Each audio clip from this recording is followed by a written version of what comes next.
मुंबईत आयोजित राष्ट्रीय आमदार परिषदेचा समारोप आज मान्यवरांच्या उपस्थितीत झाला।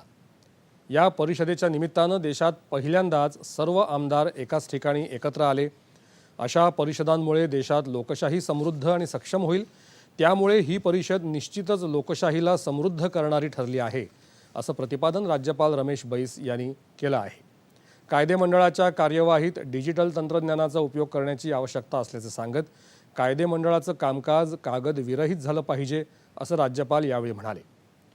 उत्कृष्ट सदस्य होण्यासाठी विधिमंडळाच्या कामकाजामध्ये सहभाग वाढवावा, अशी सूचना त्यांनी केली।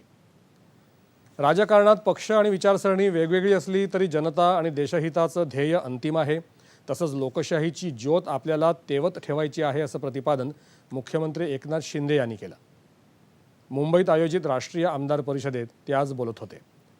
आपल्या देशाच्या विकासासाठी विचार मंथन करण्याच्या दृष्टीनं सर्वांनी एकत्र यावं आणि मूलभूत समस्यांवर उपाय शोधावेत, असं आवाहनही त्यांनी यावेळी केलं। आपल्या लोकप्रतिनिधींमध्ये ताळमेळ आणि समन्वय राहावा, यासाठी अशा परिषदांची आवश्यकता आहे, असंही मुख्यमंत्र्यांनी सांगितलं। राजकारणाच्या पलीकडे जाऊन या संमेलनात विधायक चर्चा झाल्याचं सांगत याबद्दल त्यांनी समाधान व्यक्त केलं। आपापल्या राज्यांची धोरणं योजना अशा परिषदांच्या माध्यमातून सामायिक केल्या जातात, तेव्हा त्याचा अन्य राज्यांनाही लाभ होतो। भविष्यवेधी योजना तयार करण्यासाठी अशा प्रकारच्या परिषदांचा नक्कीच फायदा होईल, असा विश्वास मुख्यमंत्र्यांनी व्यक्त केला। या परिषदेमध्ये माजी उपराष्ट्रपती व्यंकय्या नायडू उपस्थित होते। त्यांनी केलेलं मार्गदर्शन हे उपस्थितांना मार्गदर्शक ठरलं।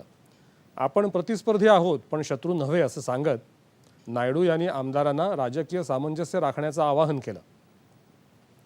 उच्च ध्येय ठेवा, कठोर परिश्रम करा, शिस्त राखा आणि वक्तशीर व्हा, असं सांगतानाच शिस्त ही यशाची गुरुकिल्ली आहे, असा सल्ला त्यांनी दिला।